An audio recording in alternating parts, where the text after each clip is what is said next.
Hey guys, welcome to Break It Yourself. Today we're going to be talking about shaker style cabinet doors and how to build them. Specifically in this section we're going to be putting grooves using the table saw onto our rails and stiles. In addition to the table saw, you'll also need a dado stack, which is essentially just a thick blade. So you'll need to check if your table saw can accept a dado stack or not. In part one, we're going to show you how we made our rails and stiles. We went with a 2-inch rail and stile. You can make it whatever you want it to be. So we used poplar, and as you can see, it doesn't come in 2-inch width. So we bought a wider piece that we then could get 3 2-inch pieces out of. So what we would do is we would cut whatever length for the rail and stile that we needed. If we had multiple ones that were the same size, then we would cut the wider piece to that dimension and then rip it down to 2 inches, because it's easier to work with a smaller piece than it is like an 8-foot or a 10-foot piece. So you get a more consistent cut using a shorter piece. So if we knew, for instance, all your lower cabinets, right? All your lower cabinet doors are going to be the same height, or they should be. Maybe they will be. For us, it was the same. All of them were the same. So we knew that our stiles on every single door on the lower cabinets was going to be the same length. So what we did is we took the poplar, our wide poplar, we cut it to that length on the miter saw, and then we ripped it down to 2-inch sections because it was much easier to handle a piece this size as compared to an 8-foot or a 10-foot piece.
Once we got all of our rails and stiles ripped down to 2 inches, you're probably going to want to sand each side down, just because the table saw is not going to leave it perfect, right? So sand it down, and then you're going to take this, you're going to install your dado stack into the table saw. You're going to adjust the fence so that it gives you roughly, if this is we have a 3/4 inch width here, we're roughly going to have a 1/4 inch groove and another 1/4 inch to make up that 3/4. So you'll offset the fence 1/4 inch from the dado stack. Use a test piece, a scrap, to make sure you get it right. Run it across the dado blade, spin it around, run it again, and then check your width to make sure it's 1/4 inch. If it's not, adjust the fence accordingly.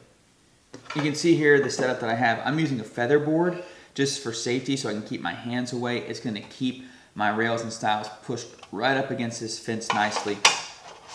So what I'm going to do, I'll just show you with the saw off with a groove already cut, but I'll take it. I just slide it along here. This feather board keeps it pushed up against the fence really nicely. I use this push stick to then push the back.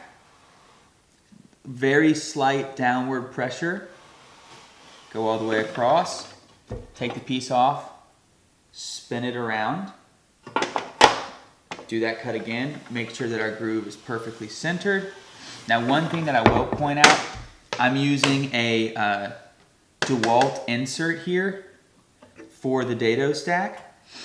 It actually does give ever so slightly. So if you have your workpiece and you're using this insert and you push down moderately hard, it will cut the groove deeper because it will give ever so slightly. So I've had that issue before, especially on the very front. If I'm pushing down, It definitely gives. And then when I come through on the very back, if I'm pushing hard with the push stick, it'll give. And so what will happen is I have an inconsistent groove depth.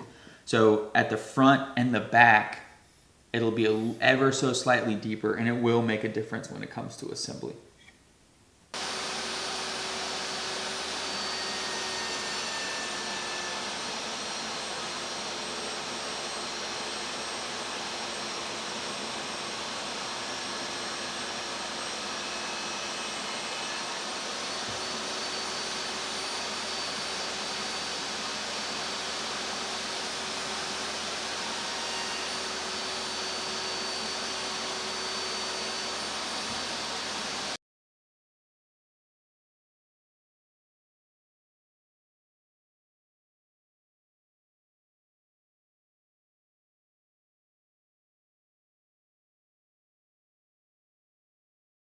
Hopefully you were able to follow that. Now you understand how to put the groove into the rails or stiles of your cabinet door so that you can make your own cabinet doors. The next video in this series, we're going to go into how to put the tongue on the rails that fit into the stiles. So that'll be our next video. Thanks for watching Break It Yourself, and we'll see you next time.